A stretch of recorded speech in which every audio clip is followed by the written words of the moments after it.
Thank you. Thank you. Thank you very much. Thank you very much. You can go now, Maz. Thank you very much. Thank you. Thank you. Thank you. Thank you. Thank you. Thank you. Thank you. Bassem Youssef. I know. Yes. Yes. I lost my show. That's why I need a compensation. Thank you. Oh, sorry. Okay. This is Bassem. Good evening. Welcome to the John F. Kennedy Forum. I'm Maggie Williams, Director of the Institute of Politics here at Harvard, and it's my great pleasure to introduce the moderator of tonight's discussion, Bassem Youssef. Thank you. Thank you. Please don't stop. Please don't stop. Continue. There's more. Okay. Oh, yes. Thank you. Bassem is a Spring 2015 IOP Resident Fellow. Spring, so-called Spring. Yes.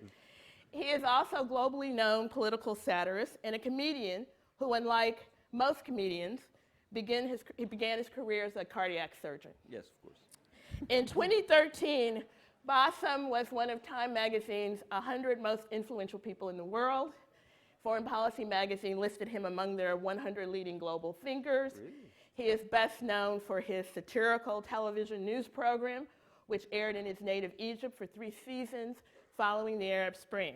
It has been said that Jon Stewart's Daily Show helped inspire Bassem's satire and comedy, and he has been called the Jon Stewart of Egypt.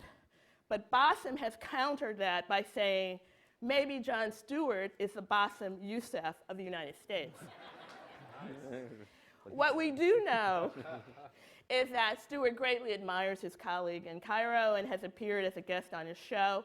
Said Stewart, Bassem is showing that satire can carve out space in a country for people to express themselves, because that's all democracy is, the ability to express yourself and to be heard. Bassem's work is humor, but its implications are very serious. He was faced with violence in his country and even threats to his life. But the right to criticize and satirize those in power is necessary for democracy to thrive and should be fundamental to all people. Bassem Youssef embodies this belief and advances it with comic genius and with courage. I am honored to introduce Bassem Youssef. Thank you very much. Thank you. Thank you. Now, enough about me already. Let's talk now about our real guest here. Maz, I became a fan of Maz in 2007. A guy gave me a DVD and said, like, you have to check this out. It was called The Axis of Evil Comedy Tour. And in comedy, axis and evil in the same sentence, it's kind of like, it's very weird. And I watched it, and I fell in love with him. And I mean, in a brotherly way. You know, I fell in love with him. It's all right, man. It's Massachusetts. Yes, I know. Yes. And you arrived. You've arrived, my man. Yes. Yes. And I mean, what was so unique about this tour that it's not just because it's funny. We see funny comedians all the time. It was not just because it was hilarious. No, because at a very, very difficult time, after like 9/11, with all the misconception and the very negative perception that Middle Eastern faced, these people chose a different path. They chose comedy. Maz has been struggling with this since he was a little kid. I mean, he actually, like, a couple of days ago, he said in an interview, he said, I couldn't even get my friends at home, like, because that was during the Iranian hostage crisis. It's like nobody will let their kids go to, they're afraid they're going to take their 6-year-old hostage in California. And that was, he had to struggle with this. And people called him Iranian. And so, like, at least pronounce it right. And so Maz is a fighter. He's been a fighter since he was like a little kid here. He's been a fighter when he went overseas, and he had to present this kind of comedy in places that were not that familiar with stand-up comedy. So he's a great hero, and I'm very honored to be in the same stage with Maz. So please give it up to Maz Jobrani. Thank you, my brother. Thank you. So I feel like, thank you guys. I feel like now I should introduce someone else. Yes. This guy right here came to America At the age of 4, he struggled. He had a jacket early on, and he brought a backpack. He carried that backpack through the snow, and you're here tonight. Thank you. Give it up for this man right here in the front. Now it's Thank you. Go ahead. Introduce the person next. So Maz is doing now, like, he's having a book out. It's called I'm Not a Terrorist, but I played one on TV. It's a hilarious book. I went through it in one night. It is one of the finest books I've ever read, and I'm saying that just to, and it's not an empty promotion, it's real, it's true, and I really, I recommend that you get this book and, you know, and promote for it. But seriously, what's the thing with having, like, terrorist in red, like on the cover of the book? I mean, wasn't that a little bit dangerous for you? You know, it's funny, actually. So this book, that's the title I came up with right off the bat, because the title refers to, I actually, early on in my career, I jokingly talk about this, but it's true. I say when they find out in Hollywood, when they find out you're of Middle Eastern descent, you know, they go, oh, you're Middle Eastern, great, we have a part for you. Can you say, I will kill you in the name of Allah? And you go, I could, but what if I played the doctor in this movie? And they go, yeah, and then you can hijack the hospital. And you go, you're not getting it. So early on in my career, I was in a Chuck Norris movie of the week where I played an Afghan terrorist. This is before September 11th. An Afghan terrorist who goes to Chicago to blow up a building. And at the time, I had a day job, and I was like, listen, I should take any job I can get as an actor. So I said, let me take this job as an actor, and I will go, I will perform, I will show through my acting why this guy is doing what he's doing. I wanted to bring the art. I wanted to be a thespian in the, it's a Chuck Norris movie, remember? I wanted to, so I convinced myself, and I went down to do the wardrobe fitting. It was in Dallas where they were filming it, and they go, here's your shirt, here's your pants, here's your turban. And I said, oh, no. I go, actually, Afghans in America don't wear turbans. I said, Indian Sikhs wear turbans, but Afghans in America do not wear turbans. And I said, especially an Afghan who's going to blow up a building, not going to be walking around with a turban on.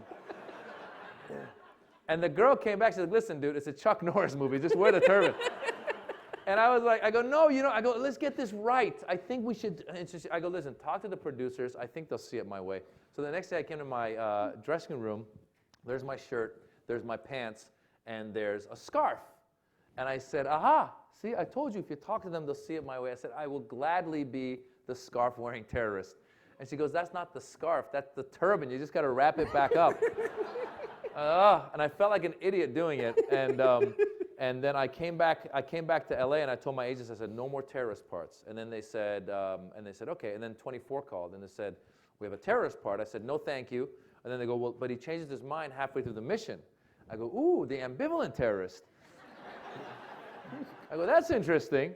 So that was the last time I did one of those parts. And then so when it came time to title the book, I said, hey, I told the publisher, I said, let's go with I'm not a terrorist, but I've played one on TV. And the publisher said they're a little wary of having the word terrorist in the title. And I said, but it clearly says not a terrorist.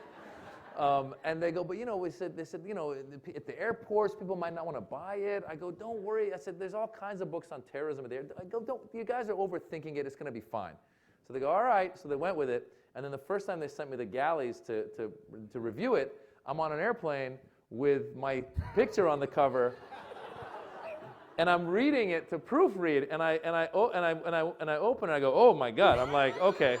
So I'm there. I'm like reading like this. I'm like, so yeah, I was a little nervous, but I think I'm okay. As a matter of fact, you describe in the book that like everybody who works on a Chuck Norris movie is a Chuck Norris relative. I mean, his son is a director. Yeah. I mean, his father-in-law is like the wardrobe. No, so I guess it was a family business. I think his brother was the exec producer. His son was the director. And as a matter of fact, I had a conversation with the son, because even after I had the turban on, I felt stupid. So I was talking to anybody that would listen to me. I was like, I shouldn't be wearing a turban, man. And the guy's like, hey, man, I just clean stuff up. I'm not, like, like, I don't want to wear a turban. It's like, I'm craft services. I got the food, man, But I actually had a conversation with the son. I was like, listen, man, because the son was younger. I go, listen, I really shouldn't be wearing it. And he's like, you know what? I agree with you. But he goes, unfortunately, my uncle is the exec producer, and he wants the turban. So he was older school. I guess the uncle thought, turban, Chuck Norris fans will be like, bad guy, and they'll get it, It's easier. You know what was interesting, though, because the movie, actually, we filmed it before September 11th. We filmed it in 2001 before September 11th. And then before it came out, it was a CBS movie of the week. Before it came out, September 11th happened. And when September 11th happened and I saw that they were shooting Indian Sikhs and going after people, I got worried that someone might see this film and forget where they'd seen me and then see me on the streets and be like, wait a minute, you know. I honestly was worried, so I wrote a letter to the president of CBS as well as Chuck Norris saying, please don't release this movie. And then they totally ignored me. They released the movie, and I'll be honest with you, I tried to watch the movie, and it was so bad. Like I couldn't get past the first 10 minutes. And afterwards, I was like, someone should have shot me, not for being a terrorist, but for having done that movie. So, you know. But like, your mom at the beginning, like, she had second thoughts about your career. I mean, I mean, it's very difficult for you. By the way, he was like political science major and PhD, and he wanted to be a professor, like, and that making his family proud. And you just change halfway, and it was like did your mom have a problem with you being in entertainment business, or you being a terrorist shot halfway through the movie? Both. I mean, listen, when you have immigrant parents, anyone who's got immigrant parents knows how it is. Like, they struggled to come here, and they want you to be a lawyer or a doctor. An actor and comedian is like, they're like, oh, this crazy American dream, what are you talking about? Like, you know, you need to be a doctor, you know, that's respectable, people like you, you know, and it's funny because my parents had convinced me to be a lawyer at first. Then I decided I don't want to be a lawyer. I said professor. I thought that was a happy medium. There's something that's respectable as well as, you know, being in front of people, teaching people. And then I dropped out of a PhD program. And I remember I was saying this earlier, when my mother heard that I was dropping out of the PhD program, she's like, okay, you know what? You're not going to be a lawyer, not going to be a professor. At least be a mechanic. And I was like, what are you talking about? And she goes, people need mechanics. No one needs an actor. And I was like, you know what? You're kind of right, you know? And the reason they say that was because they came from a revolution. And I think my mom wanted me to have a trade that once once you come from a revolution, you think every country is going to have one. So she's like, once the revolution in America happens, you can be a mechanic in Argentina, you know? She's looking out for my career internationally, man.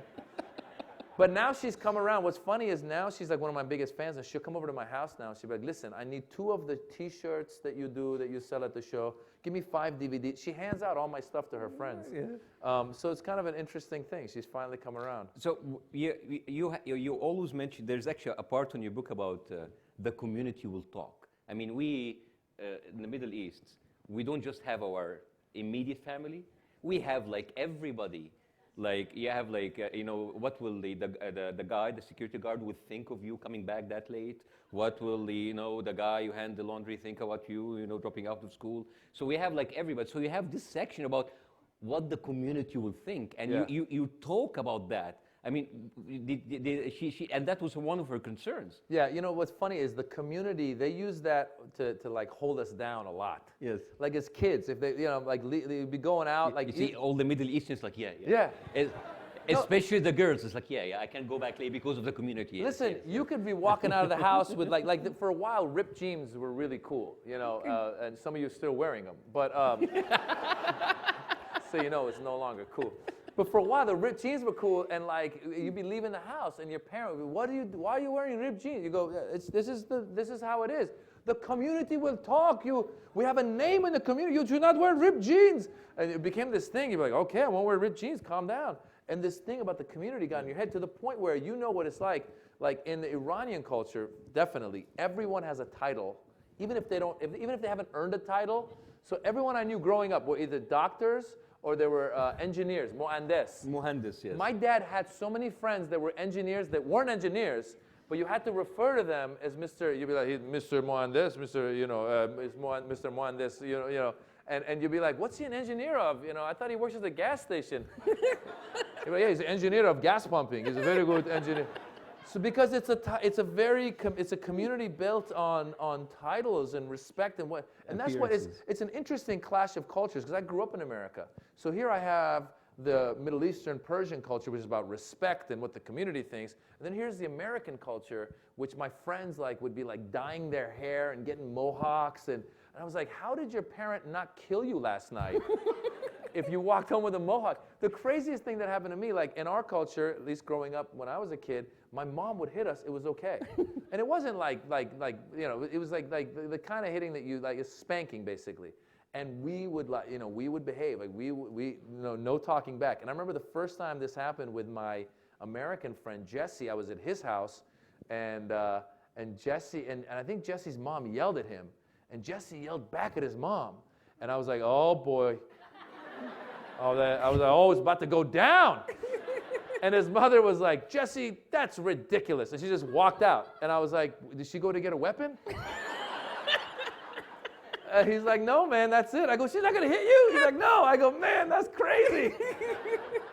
So yeah, man, that's, you know what I'm talking about, man. Yeah. So all right, let's, since we are in the Kennedy School and the IOP is here next door, so we need to speak about politics.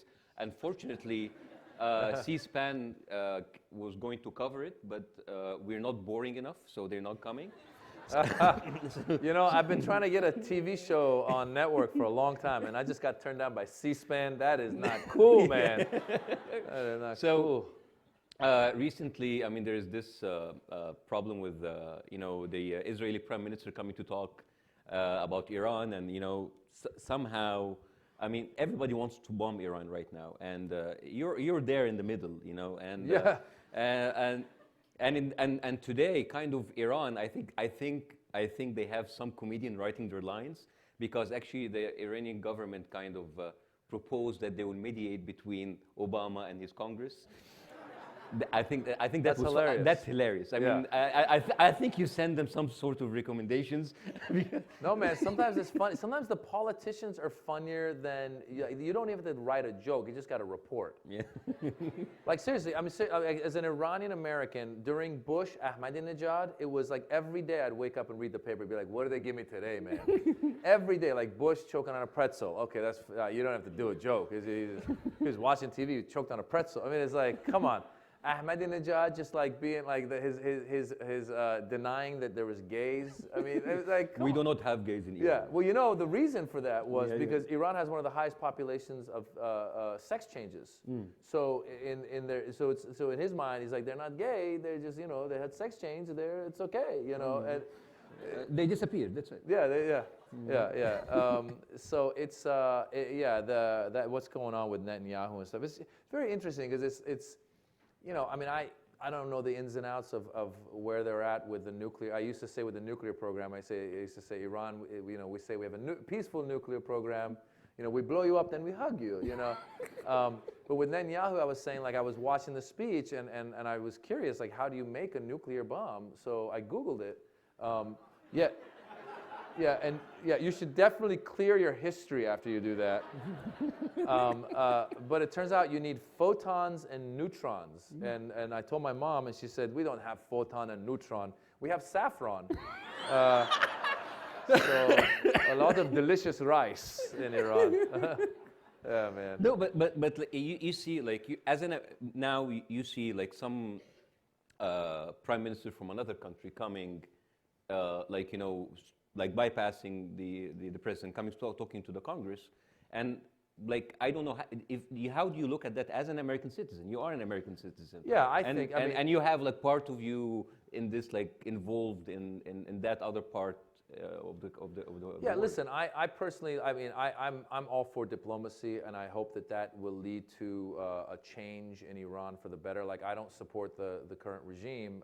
I hope that the people in Iran could have more freedoms, and I feel that we get there by empowering the people as opposed to empowering the hardliners. And I feel that what Netanyahu has done and what a lot of the people that don't want to negotiate are doing is empowering the hardliners. That's my opinion.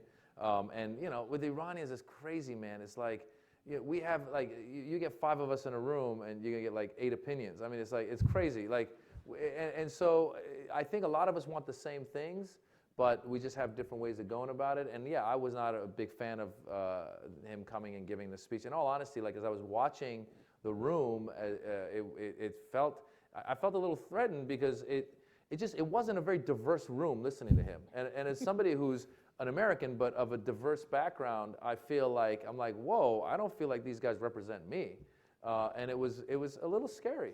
Yeah. Let's bomb Iran. Yeah. Yeah, yeah. Well, it's like, I mean, you know, it's just funny how, you know, there's a lot of things. Like there was during the McCain campaign when he was running, somebody brought up Iran, and he's like, oh yeah, he's like, bomb, bomb, bomb, bomb, bomb Iran. And I was like, you can't say that. You're running. You can't be saying that. But he did. The other one was like, I remember like when we were going to war with Iraq, I used to do a joke about this, but it's true. I said I was worried at the time because I was like, if there was one president who's going to mess it up and bomb the wrong country, because they sound so similar, Iran, Iraq. Yeah, and I used to do that joke. And then I was watching an interview with Condoleezza Rice on CNN, and they were asking her about Iraq, and she's like, yes, we are going to attack Iran. I mean Iraq. I was watching, I'm like, you're the brains of the operation. You can't make that mistake. And that's what, and the joke I made then, I was like, if I had been Iran at that point, I would have just changed my name. You're like, we'd like to call a press conference, you know, Iran is now Canada. You know, and Iraq is that way. Just, How, so like, you in your book, you describe doing your I mean, you do your gigs here, and sometimes you're in nightclubs, sometimes you're in university, but you go to the Middle East, and you are like, you and your troupe are like, oh my God, it's like press conferences and kings and people appear. I mean, your mom should have been very proud. she right? should have been proud, right? Still not. She's like, yeah, king, whatever. Where's your MD? Like, you know, be a, Like, no. yeah, he said, like, the king called me. It's like, yeah, did he give you money? It's like, no, so what? Okay. Yeah. No, it was interesting because we did the Access to Evil comedy tour. We were one of the first groups of Middle Eastern American comedians, and we started before September 11th. I started doing stand-up because I grew up in America. I was a big fan of Eddie Murphy's. I wanted to be a comedian. My background had nothing to do with it. I wasn't like, oh, I want to one day be the first Middle Eastern American comedian. I was just like, I want to be a comedian. And then when you start doing stand-up comedy, they say, talk about what you know. Well, I knew the experience of an Iranian growing up in America, so I'm talking about that. And at the time, I was at the Comedy Store in Los Angeles. It's owned by Mitzi Shore, who's Pauly Shore's mother. The Comedy Store is a famous place. A lot of like big comedians have gone through there. Letterman, Leno, Eddie Murphy, Richard Pryor. And Mitzi Shore is Jewish. Yeah. And around 2000, I think there was the latest intifada with the Palestinians and the Israelis. She used to love to watch the news.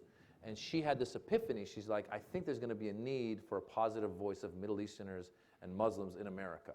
She goes, I want to do a show that has all my comedians that are at the club that are of Middle Eastern or Muslims in a show together. And so that's where she brought on Ahmed and Aaron Cater. And at the time, it was funny because there were so few of us. She put anyone that was brown, that was, I'm not kidding, that was not Latino or black were on our show. So we had Indians, we had Armenians, we had white girls who knew how to belly dance. I'm not making this up. This is true. This show was crazy. It was an eclectic show, and she called it the Arabian Nights. And we started as the Arabian Nights, and we would do these shows at the LA Comedy Store and the San Diego Comedy, La Jolla Comedy Store. And every time we do the show, Iranians would come, and after the show, Maz, really, I enjoyed the show, had a good time. But you know, Iranians, we are not Arabs. I was like, I know, but you know, the name is, you know, the owner named the name. She said, yeah, but we are not Arabs. I was like, calm down and just laugh and relax. And and so it wasn't until later when we named it the Access to Evil Comedy Tour, started touring in the U.S. As that name, and then we got the special here. And then if you would have asked me, hey, where do you think you'll be performing 6 months from now outside the U.S., I would have told you England, Canada, and Australia, all the English-speaking countries. Well, 6 months after we come out on Comedy Central, we end up on YouTube, and we get a call from some guys out of Jordan, and they go, yes, we would like for you to come do the shows here in Jordan. And I was like, bro, I'd love to, but you know, the show's in English. And he's like, yeah, I'm speaking English to you right now, you idiot. And I was like, oh yeah! And so the next thing you know, as Bassem's saying, we go to the Middle East, and it's amazing. It almost felt like there was an audience that had been waiting for us. Because we premiered on something called Showtime Arabia, that was a cable channel, and we started selling out 5-country tour. We did, I think, 27 shows in 30 nights. We, like you said, we had a press conference. And I was like, what? Who's going to come to interview us? And there was reporters, and it was like, I felt like we'd become the Beatles over the Atlantic. And it was such an exciting experience, and it was really great. And one of the other things that happened then, this was the end of 2007, and it's actually right when we stopped touring as a group.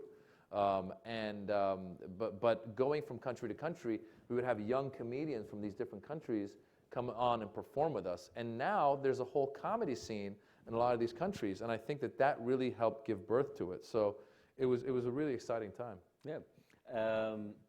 So some of the stuff that like a comedian has to deal with is being heckled. Yes. And so you being harassed as a child, heckled as an adult. Yeah. So it's kind of like as if there's like a continuous line of bullying like Exactly. behind you. Yeah. And you were basically bullied as a child because of you're different. Yeah. But you're heckled not because you're different, because you see things differently and Sure. you talk about things differently, and sometimes people get very sensitive. Yeah. So are people, when someone like you who have toured in the Middle East, who toured in the Western countries, are the sensitivities different? Listen, man, everyone, first of all, I got, as a kid when I was in the 4th grade, that's when the hostage situation happened. So back then there was, they would call you an effing Iranian. They would say the actual word. And I would jokingly be like, it's not Iranian, it's Iranian. And secondly, you're bigger than me, so it's whatever you want it to be. But that was like as a kid, going through the hostage crisis and not really knowing what's going on, But then later, as a comedian, I think that, when this whole Charlie Hebdo thing just happened, a lot of people. One of the problems I have in America is when people, when people jump to the headline, and they go, they did it, they did the massacre because they were offended about the cartoons, or 9/11 happened because they hated our freedoms. It's like, that's not why it happened. There's deeper reasons, there's deeper issues. Actually, a great article that was written by Professor Juan Cole about the Charlie Hebdo, he was saying that these guys, obviously it was a professional hit, these guys were trained, and he was saying that Al-Qaeda was having trouble recruiting secular Muslims in France, because there's a lot of Muslims, a lot of French Muslims that are more secular. So by doing what they did, they knew there was going to be a backlash against Muslims in France, and now it'd be easier to recruit these young kids who were a little more apathetic, that didn't want to cling on to the cause of Al-Qaeda. So you got to look at their strategies in this stuff, right? But beyond that, yes, Muslims do get offended at depictions of the Prophet Muhammad, but I also say Americans get offended at a lot of stuff as well. I mean, if you want to feel the vitriol of Americans, go online and do some jokes about gun control, NRA, and see how they come after you.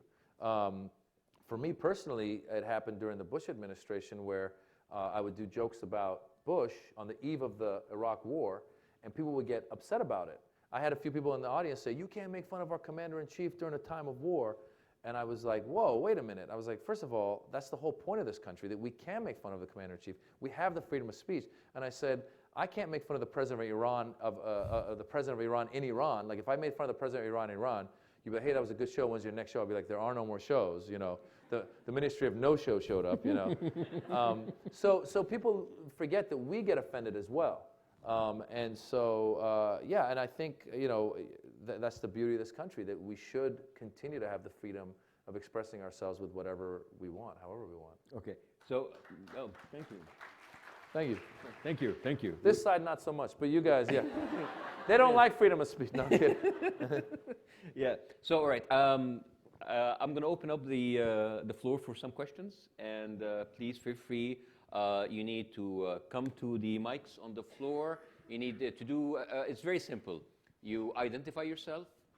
It has to be a question, not an essay.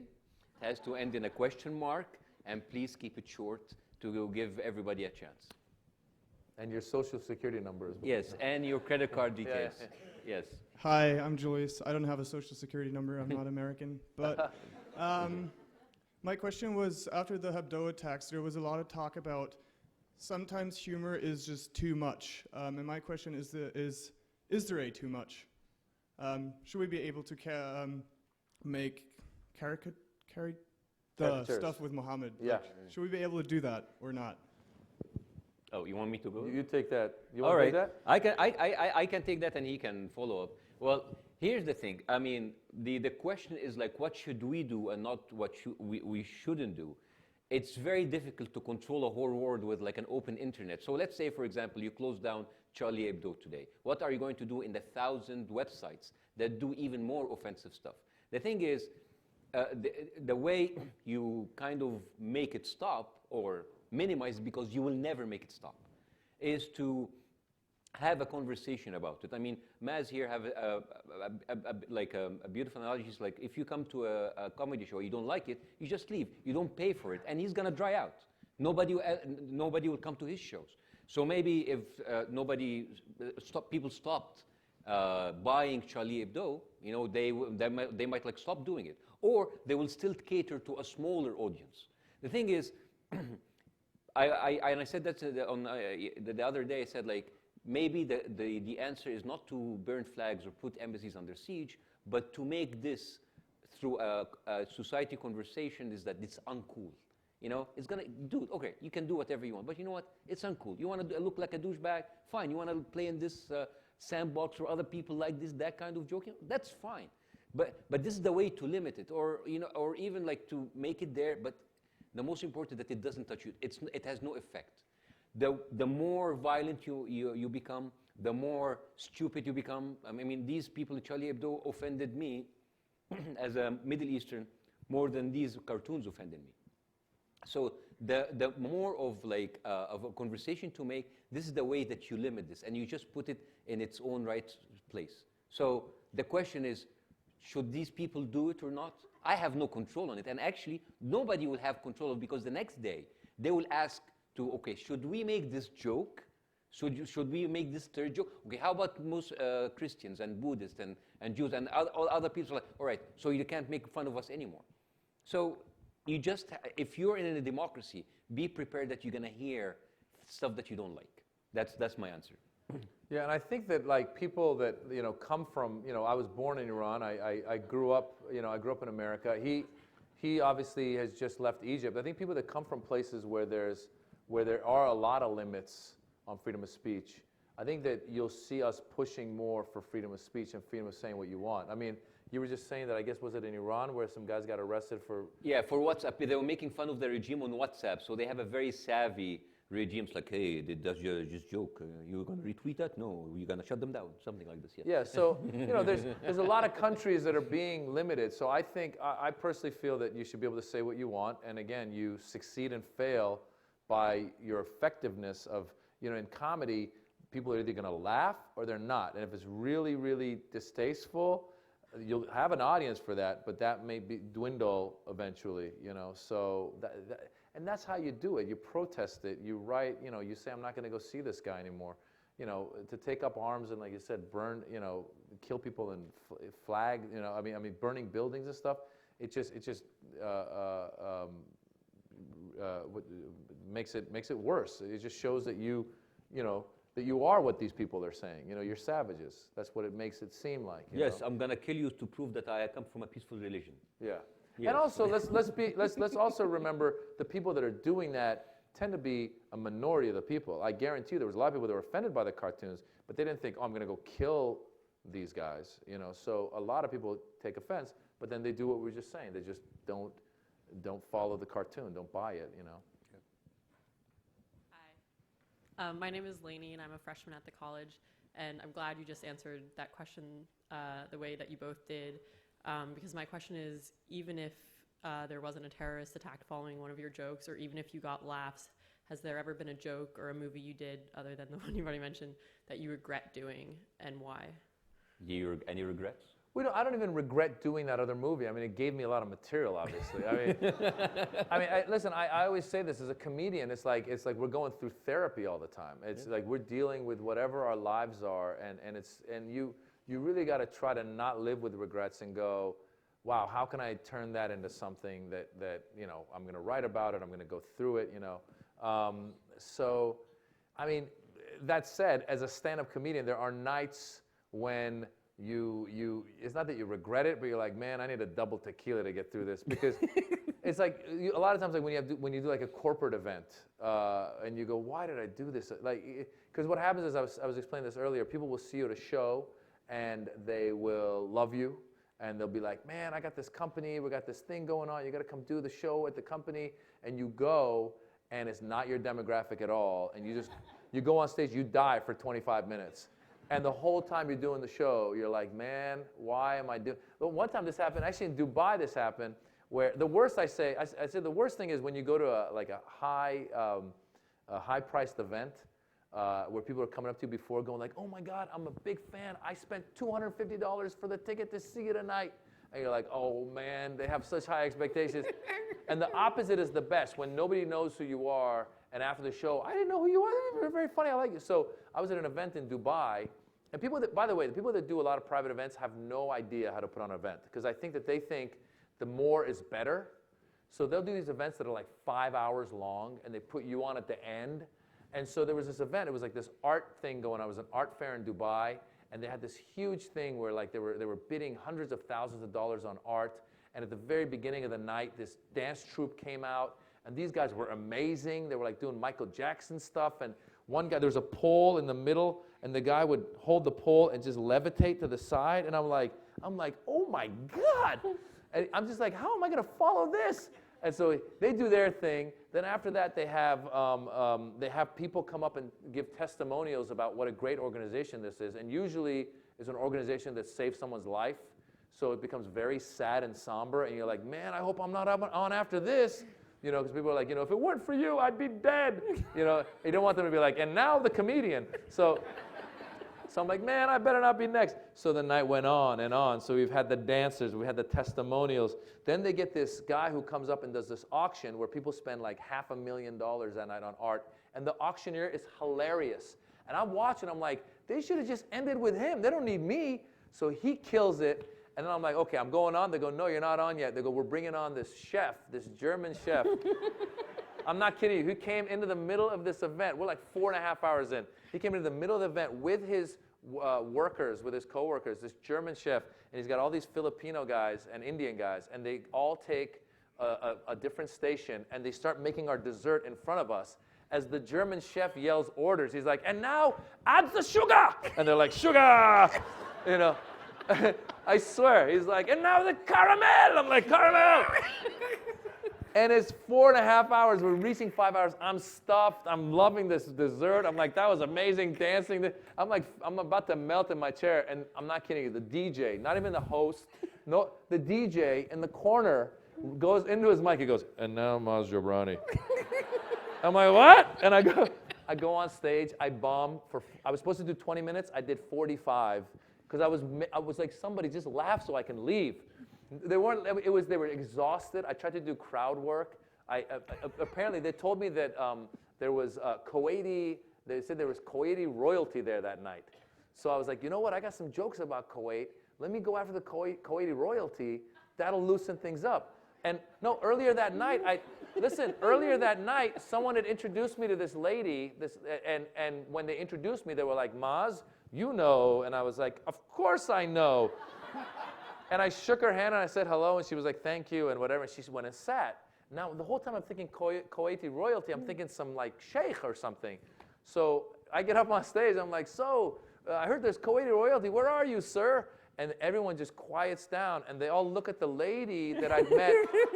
She was like a sheikha or whatever. I'd met her earlier, and I had no idea who she was, but people had said, you know, and I was like, of course I know. And now I'm admitting I didn't know, and then I was like, oh, hey, I'm like, you know. Basically, that's one of those where I regretted, but hey, I got a story. So, and I, like I said, afterwards it was double tequila. It was fantastic. Yeah. Thanks. Hi, Maz. Thanks so much for joining us. Sure. I'm Kusha. I'm a second-year MPP student here. I was wondering, did you ever think about pursuing late night, like being a talk show host? And how do you think the landscape is going to change with late night talk show hosts now that there's so many more diverse comedians on the scene? Yeah, I was trying to get a gig when I was in Egypt, but this guy Bassem Youssef took it. Hey, no, you know, it's funny. In all honesty, I hosted one of his shows, by the way. Yeah, he did. We did a comedy show. Yeah, that was great. Yeah. Listen, man. In all honesty, like when I first started, I thought, okay, I want to be an actor, and I want to do my stand-up. Like again, being a fan of Eddie Murphy's, I wanted to be on Saturday Night Live. And then at a certain age, I realized, okay, you know what? The grind that is Saturday Night Live, and now I'm married, I have kids. I said, I couldn't do that. More recently, in all honesty, like I had a podcast with a couple other friends. It was called Minivan Men. It was just us as dads talking about being dads. And the more I've done things like that, I've thought that, yeah, I could I'd be into hosting something.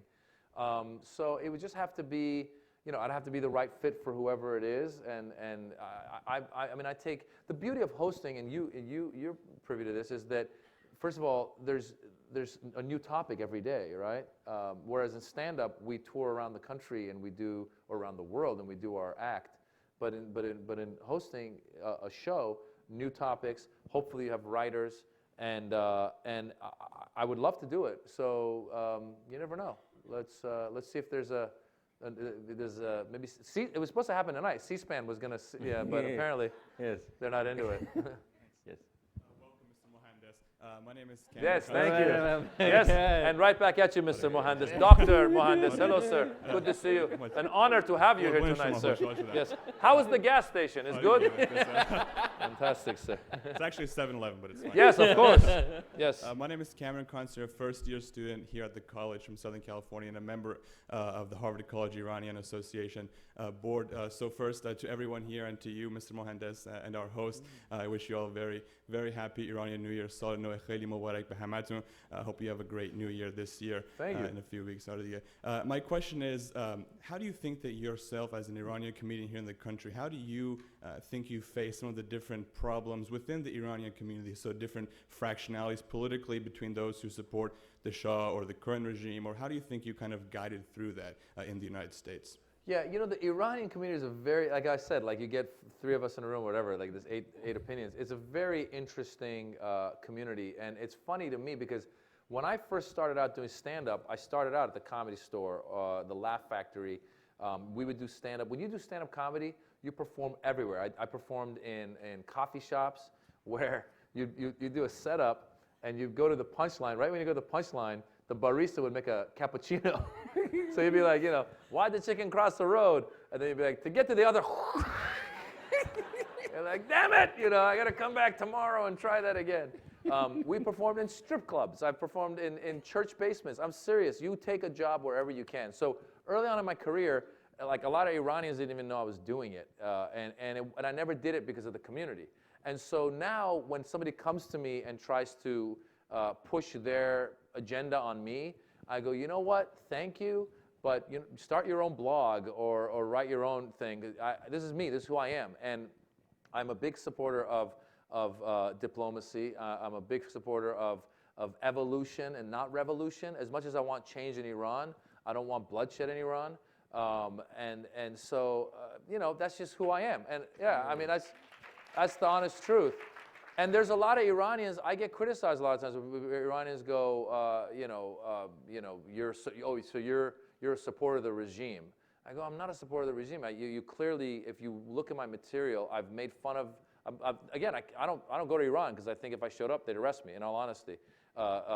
You've had that. No, they love me in Iran. They love you in Iran. They love me in Iran. You should go to Iran, I'll go to Egypt. There we go. And also I just I've hosted, like during the Green when the elections happened, the Green Movement, I've hosted human rights events at that point. I've done videos in support of human rights in Iran. I've tweeted Rouhani recently. There was an article on CNN about how women aren't allowed to go to soccer. I knew this, but women aren't allowed to go to soccer stadiums. And I guess Sepp Blatter, the head of FIFA, has asked Iran to allow women to go into stadiums. And I took that I took that link and I tweeted Rouhani and I said, this is ridiculous, change it. And now I don't know if that puts me on someone's radar, but I support a lot of things but I'm not a jukebox. I can't take people's political requests. So that's how I respond to that. About like Iranian New Year, I mean, he has you have an incredible story about like how like every year, and it's like, I don't know, 25 hours difference between LA and Iran, and they have to wake them in the middle of the night. It's like, talk to our relatives, and the one you never saw in your life, and you're like shouting. Yeah. Although it's on the phone, you're not like actually shouting to Iran, and Well, it's hilarious. Well, Like- it's funny. I talk about it in the book, but it's true. It's like, first of all, Persian New Year, Nowruz, opposed to the Western New Year, which is midnight in every time zone. Persian New Year is the same time. It's the first moment of spring around the world. So it could be whatever, 9 a.m. in Tehran, and it's going to be whatever it is, or like let's say it's 3 p.m. in Tehran, and 2:45 in Los Angeles. So my dad would be up. You'd have to call people. You're screaming. Which, by the way, I think to this day, the telephones, they still echo. I'm like, I know we want a nuclear program, but first we should fix the phones. No, it's you call someone in Iran, you go, "Hello," and then you hear your echo. It goes, "Hello," and then "Hello," and then they go, "Hello," and you're like, how many people are on this conversation? and I think it used to be. I thought the reason of the echo was because it was you, your relative, and the Iranian authorities. But now the NSA is there too. That's a lot of people. It's a lot of phone lines. Yeah, and also about like being someone's political jukebox, because I had that. So when I made fun of people, they would come and say, "Hey, we like your show, but you know what? Don't make fun of Mohammed Morsi, or don't make fun of Sisi." And the people of Sisi were usually like older women, and they're more severe. And it's like, "You do not make fun of Sisi. We love you. Don't make fun of Sisi." I was like, all right. I mean, I don't think the guy would be threatened by someone. I mean, he's, Sisi. So he said, no. He's like, he's right after God. It's like, really? It's like, yes, God is above and he's down there. It's like, so is he above Prophet Muhammad, masalan? It's like, no, he's after him. All right, so what about Jesus, Moses? No, he's after them. So what Abu Bakr, Omar, the rest of the disciples? Can you please give me like a checklist so I can make fun of the people? It's crazy, so yeah. Hi, my name is Genwa, and I'm studying coexistence and conflict, not at Harvard. And I do have a social security number that I'm not willing to share. Yes. And my question, first of all, thank you very much for giving me something to look forward to every Friday, Dr. Bassem. Thank you. Oh, that was in the past. Thank you. Yeah. It will live in YouTube forever. Oh, yeah. I still watch 3 Thank minutes. you. But don't you think, both of you, that the media has a very significant role in actually promoting violence instead of limiting its scope, let's say? So when something bad happens, you see it over and over and over again, but when something great happens, not as much attention gets it in the media. Like, you two are a great example of what Middle East has to offer, but you don't see it that often, or not as promoted as the rest of the news out there in the media, don't you? You have to say the story of the cookies. Oh yeah, that's a joke. I mean, yeah, it's a joke. please, Well, yes. I used to do a joke about how like whenever like they show some crazy guy burning the American flag, going like "That to America," and I was like, just once I wish they would just show us doing something good, like baking a cookie. Just once I want the news to be like, "Hello, I'm Mohammed, and I'm just baking a cookie." Yeah, and it's like, "Back to you, Bob." But it's true. I mean, listen, if you go to But what happens later? So later, like, you have to finish it. how does it? I haven't done it in a long So, time. like later during the news bulletin, they will have like an explosion. It's like, "Oh, Muhammad, what were in that cookie?" Oh yeah, that's true. You see, I know his jokes. Thank you. The guy is incredible. That was an old one. Yes. Yes. No, but I'm a very old guy. But it's what I say about like people. If people travel to these countries, they would see that people are living their lives. I mean, I went to Tehran 17 years ago. My father was still alive. I went to visit him. He'd moved back, and you go around and there's cookies and there's restaurants and there's people living their lives and people aren't getting kidnapped. I've had American friends that went and visited Iran and they said it was great. Anthony Bourdain just did a whole thing about Iran and how hospitable they were there. And I think anyone who has been in the media will tell you fire and devastation sells, and unfortunately good news doesn't. I mean, I think the whole paradigm is set up to support violence. We were talking about this earlier with just the weapons. If there was a great documentary called Why We Fight, and it was all about Eisenhower warning against the military-industrial complex and how a lot of times, we use these weapons because they're there. When you have after September 11th, arms sales went up. And America is one of the biggest arms dealers in the world. So war is good for business.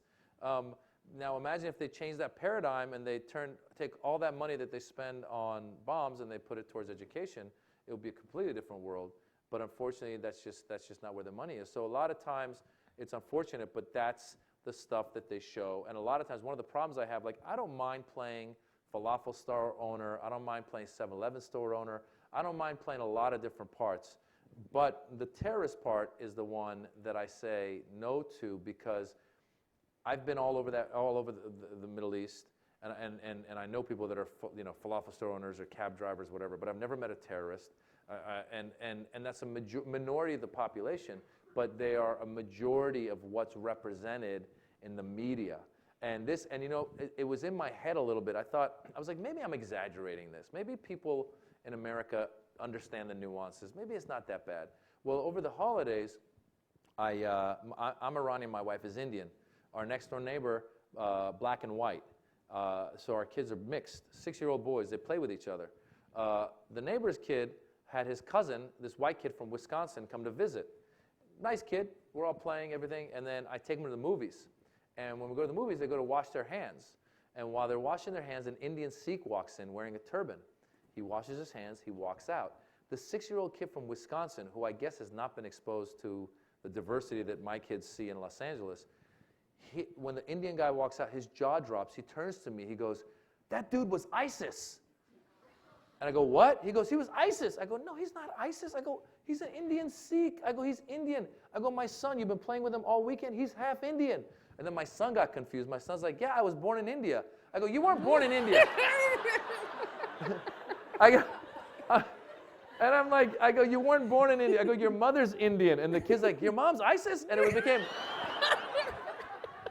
But the point being that I realized that this poor kid, whoever, wherever he's living, he's watching the right network to make him think that anyone with a turban is a terrorist. And granted, it's a 6-year-old, but, I'm sure there's a lot of people out there that there are a lot of people out there who are not 6 years old who watch the news, who actually have the same kind of opinion. And the thing is, to follow up for that, I mean, how can you fill 24 hours news cycle? I mean, you have to fill it with something, and it have to be something exciting. It's like, you can't just say, "Breaking," nothing happened. You can't say this. So you have to fill it with something exciting and spicy, and putting people all, and even the way they do the weather, it is scary. Yeah, like, you're right. "We are going to tell you where the storm gonna hit." It's like, guys, I mean, come on. It's like rain or what. It's something sensational about the media. Yeah. So you just have to keep you on your toes all the time. And I think this is how, like, we were fortunate for a while that we had Jon Stewart and Colbert, but now they are going to be gone. Yeah. So this is why you have to fill it with like whatever crap out there. I have a friend of mine. Her mother got breast cancer. She said when she got breast cancer, she said she stopped watching the news because it was so depressing. She just watched like Seinfeld and stand-up comedy shows, and it made her feel a lot better. So yeah, I mean that's the thing. Yeah, please. Oh, by the way, before the question, can anybody of you guys out there can take a picture of us as kind of a cinematic panoramic picture and kind of tweet us for both of us? Like I'm at @Dr. Bassem Youssef and he's at Maz Jobrani. Yes. So kind of take the picture because I will retweet you. Here, hold on, I'll take it. I have 4 million followers, and that's gonna be your lucky day. Hey. Yeah. Hey. Okay, everybody get in. Wait. Wait. Get closer. Yes. Here you go like that. 1, 2, 3. And now There we from go. the people out there? And now the people up there. Yeah. The cheap seats. Yeah. Hold on, you gotta be in. Hold on, Yeah. Okay. Okay, there we go. Now, sorry, you've been standing there for a while. I'm sorry. Now your question. So Did- Bassem, do you still remember your question? I do. All right, go ahead. Thank you very I've much. So keep it there, keep it in your I've mind, already live tweeted- with it forever. I've already Next question. tweeted Oh, just kidding. twice. I've already tweeted you guys twice. So yeah, all Okay, good. I'm sorry. Don't so- make us feel bad. All right. No. So my name is Lippy Roy. I'm a doctor to Boston's homeless population, and I teach at Harvard Medical School. I have a question for both of you. So Maz, every Saturday morning, I wake up to Wait, Don't Tell Me on NPR. I just love it. Yeah, Love wait, it. baby. And I'm obviously not the only one. So a couple questions. So what is it like to be on Wait? And what's Peter Sagal like? I have these visions of him being this weird little nerdy guy, but it's kind of my dream to be on that show, but I don't think I'm smart enough or funny enough.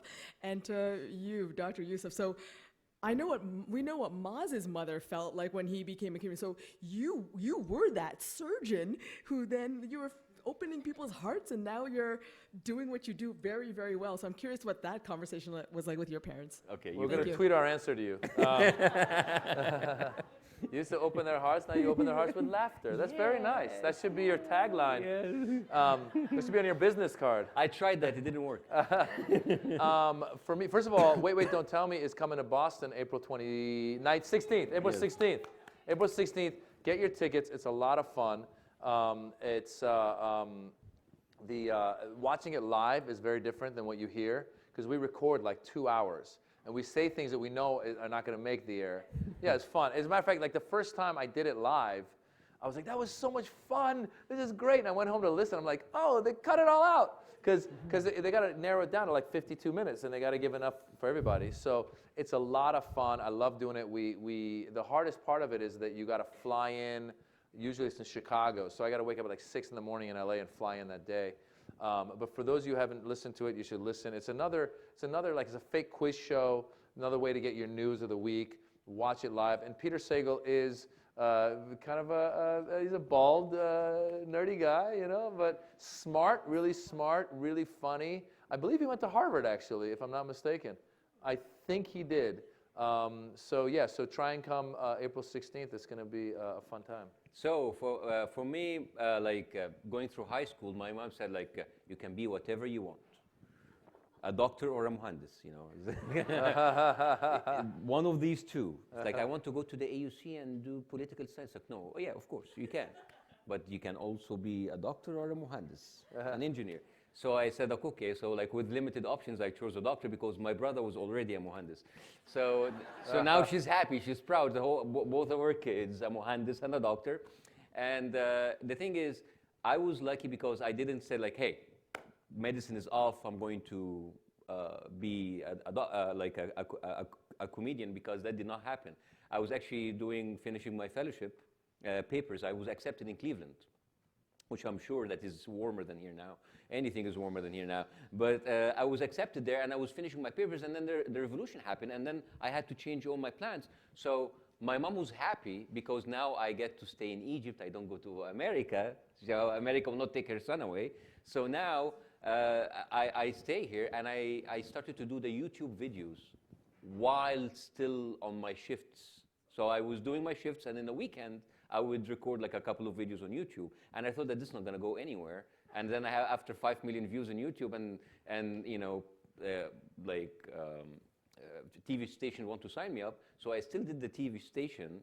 I took the TV deal, and I still did my doctor thing. And then after a year, I renewed in the second season with bigger money. It's like, Mom, I think I'm going to take a leave of absence. I'm still going to be a doctor, all right? So I'm just going to have like a year. It's like, that's fine, okay, as long as you keep the doctor thing. And then I was harassed a lot by the authorities at that time, so I had to resign. But at that time, I was earning good money, so my mom didn't mind. And his Twitter handle is Dr. Bassem Youssef. So that's what the reason it's Dr. Bassem Youssef, I swear to God, it was the only one not taken. I tried Bassem _ Youssef, Bassem Youssef _ FU Bassem, everything was taken.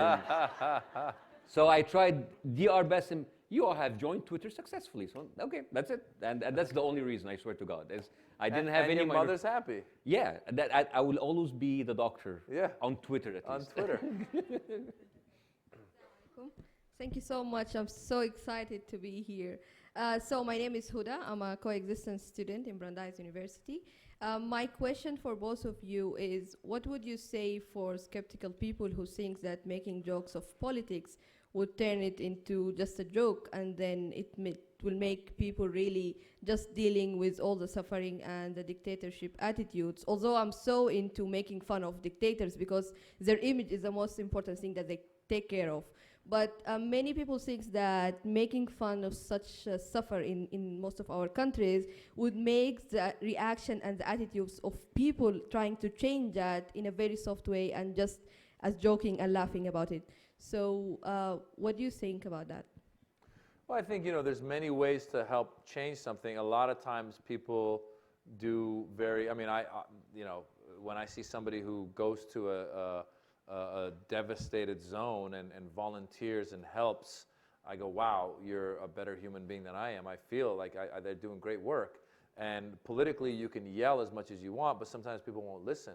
So comedy, I was telling Bassem earlier that I was on a panel one time with comedian D.L. Hughley. I don't know if you know who he is, but he's a funny African-American comedian. And he was saying how comedy is like giving people their medicine, but giving it in orange juice so they don't taste it. So I think that comedy plays an important role. And if people, for example, let's take the subject of Syria, which is a very serious issue right now. Let's say you're an activist in Syria, and let's say I do a joke that makes fun of the leadership. I think that we both have the same objective. And I think if you took offense that I'm making fun of it, I would say, wow, you're not listening to what I'm saying because I'm on your side. Now, I think also comedians, I think our job is not to make fun of the victims. You don't make fun of the underdog. You make fun of the people in power. Then I think you're on the right page with those people. And if those people get offended that are on the ground doing their thing, then they're being too serious, and they're also not seeing the power of comedy. I mean, Daily Show and what he was doing. I mean, you know, if he had been a politician criticizing the other politicians, people would have been like, oh, it's just they're just yelling at each other. But when he does it with comedy, it's a whole other thing, because people go, he got him, and I don't even know if the guy understood that he got him, but he got him. You know, it's a good thing. Well, the people that you're describing about like saying, oh, you shouldn't do this, these are like the most depressing people, and they always find them on Twitter, and you know that they are trolls basically. You shouldn't make fun of this. Shut up. Shut the hell up, seriously. I mean, go take your misery somewhere else. I mean, we had this, you know. So because when we're doing our show, I mean, there had to be some bombing happening somewhere or an accident, and then people came up, we shouldn't like make any jokes and where the country is suffering. It's like, well, if we stopped, I mean, it's not going to take away from your suffering. You're going to suffer more. And just these people who are like, I don't know, joke police, they are like depressing, trolling people, and they will only be happy if everybody's depressed like them. So it's, I mean, they're happy, their Disneyland will be an asylum. So, you know, so really, I mean, don't care about them. Really don't care about these people and just do whatever you want, because they no matter what you do, you're not good enough for them. And they're going to find a way to channel their depression to you. And it's like a very depressive place at the end, and you know, yes. The best thing that's come with social media, because social media, everyone comes at you. But the best thing that's come with it is ban user. Yes. That's the best thing. Yeah. Because I'm like, you know what, man? Like you said, this guy's got his own issues. I'm not going to respond. Exactly. Ban user. It's fine. It's fantastic. And you know what? For anybody of you, like you're going to be, like I can see, like half of you will be presidents, and the other half will be their candidates that will lose against that president. So you're going to have like Twitter handles, and you're going to have like social media campaigns, and you're going to have a lot of people trolling. Every time when you have like negative like tweets thrown your way or comments, try to imagine the author of this tweet as a 12 years old with his underwear in a dark room on a computer, not having anything better to do. And it treats like, yeah, it's okay. So, and you will move on. I even stopped banning them or even blocking them, because like, hey, I got banned. No. Just go. Yes. I'm Amira Abu Saoud. I'm Egyptian engineer for all the reasons you said. Obviously, Amira, Egyptian Muhandisa, of course. Yes. I'm now doing my MBA in Harvard Business School. So my question to you, like, how do you see your role being here in the U.S., like both of you, and the impact in your home countries?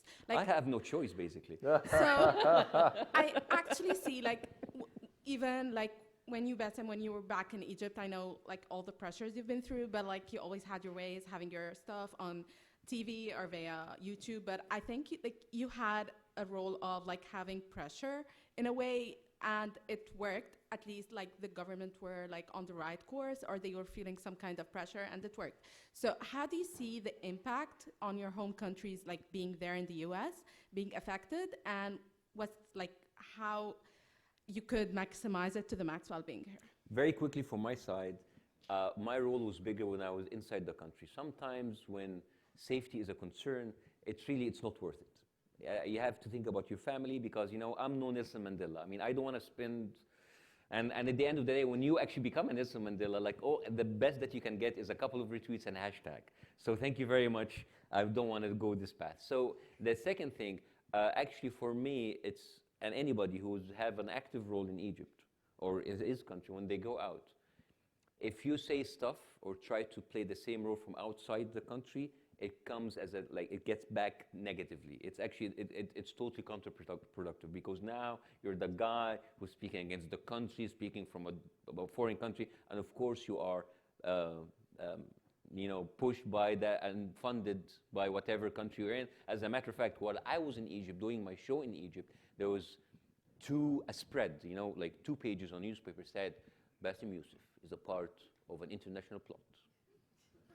He is trained by the CIA through their operative John Stewart in order to use satire to bring down the regime.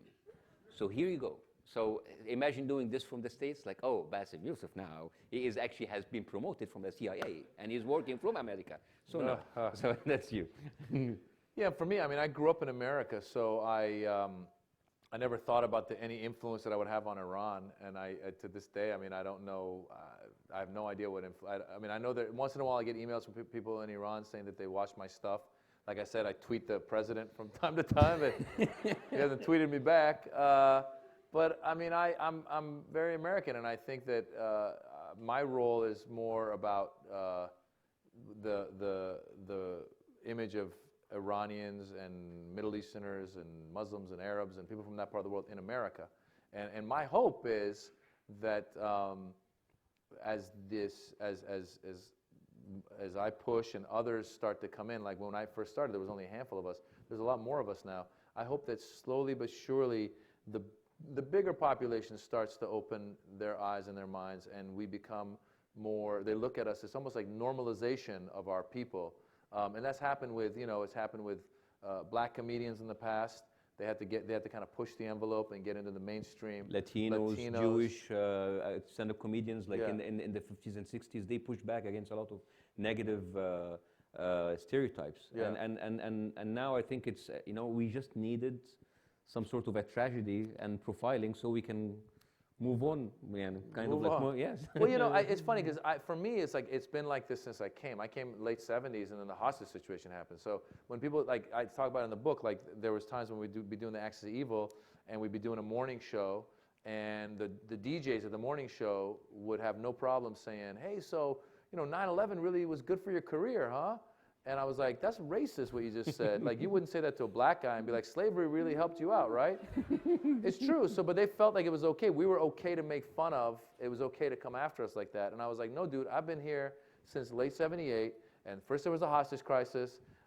Then there was the movie Not Without My Daughter that didn't do anything for Iranian men's dating lives, you know. Iran-Contra, it's constant. Who would date an Iranian who do that to Sally Field? Yeah, exactly. Seriously. So it's been constant. And so I think my bigger political agenda is probably in the U.S. than it is in Iran, just because I don't know what kind of influence I have in Iran. That said, I do support, I really am hoping for an evolution in Iran where there's more freedoms. And whenever I get a chance to do anything like calling out on human rights or something on Iran, I do it. Yep. Muradi. I'm a freshman at the college. I'm British Iranian, so hi Maz. This question's really for you, and I was just wondering. So you know, you came in the '70s, and you've been here for so long. How do you feel that the Iranian American or the Iranian diaspora's identity will develop? Because I mean, I don't see Iranians emigrating back to Iran en masse. I mean, we're going to be in the UK, we're going to be in America, or wherever around the world. So. Yeah, I think that what happens is a lot of times, like that first generation that comes, they think, oh, this is temporary. They go, we're going to go back soon, and then they realize, oh wow, it might take a little longer. Yeah, they planned to stay in America for 3 weeks, and they came, and he just like stayed for 40 years. Yeah, that's true. Like when we first came, we didn't know the revolution was going to happen. My dad sent for my mom to bring me and my sister for a 2-week winter break, and 2 weeks turned into whatever, 35, 40 years. So. I feel that a lot of the younger Iranians in America, and this might be true of other immigrants that come here, I think that we start to adapt. I'm very encouraged by the fact that I see a lot of Iranian Americans in fields that aren't lawyers and doctors, No offense, but no, it's exciting to see us adapting and actually embracing America and realizing this is our home. Because a lot of times, again, that's why sometimes the gentleman that asked earlier, like when someone comes to me with their political agenda and goes like, yeah, we need to bring the Shah's son and put him back in power, I'm like, I don't know what you're talking about. I don't want to be involved in overthrowing anybody. And I'm here. This is like I went back to Iran 17 years ago for 2 weeks, and I felt I didn't feel at home. I feel at home when I'm home, which is here. So I think that we're starting to adapt. Definitely the younger generations are starting to adapt, and I do feel that that's the future. You have Italian Americans, you have Jewish Americans, and you're going to have Iranian Americans just like that. Last question. Hello, my name is Ramona. I am a mid-career student from Romania. My question is, you both are very popular and you definitely have a very fine critical eye. We prepare here to embrace a political career. What would be your advice for us? What do the nowadays politicians miss? What don't they do properly? And what should we do more? Thank you. Wow. Oh. Give. Well, during my campaign. Please go. Well, I mean, if you're asking my personal taste for politicians, I just feel like I had this happen recently. I did a panel in D.C. For Politico, and one of the people on the panel was a congressman out of Texas. His name is Joaquin Castro. He's like 41, young guy. And the first thing I did, I was like, man, I go, you're young, I love seeing you, man, because I feel like that's somebody who represents just my demographic a little bit more, and nothing against older people, but when you look at the Congress and you see that it's all one kind, I think that, first of all, those people in Congress that are in power, I personally feel like they need to start embracing the fact that America's a lot more diverse now. There's a lot of different people coming from, whether it's their sexuality is different, their race is different, their religions are different. I feel that you can't be of this old school frame of mind, and I think that will help in the future, politically speaking. I think you really got to be open to, you might have some constituents that don't look like you at all, don't talk like you. You wouldn't expect that's what they are, but they come up to you, and you got to embrace those people. So I just think that we're becoming more and more diverse, and I see that in my audiences with my stand-up as well. So that's one of the things I would hope that politicians of the future keep their eyes open to, the diversity and accepting that diversity. I would say be serious about your promises, but don't take yourself seriously. Don't make people feel that you're like, just like make fun of yourself. Be closer to them. So be serious about the promises. That's the only thing I have. So guys, I want you to buy this book because this is hilarious. I mean, it's really an incredible journey. And I would like to thank Maz because within his very busy schedule, he came up here. He have a tour here on the East Coast, coming back before going back to LA. And we'd really like to give it up to Maz for being an incredible guest. Thank you. Thank you for having me. Thank you. Thank you, Harvard. Thank you. Thank you, guys. Presidential. Yes, Thank yes. you. Thank you, guys. Hold on, brother.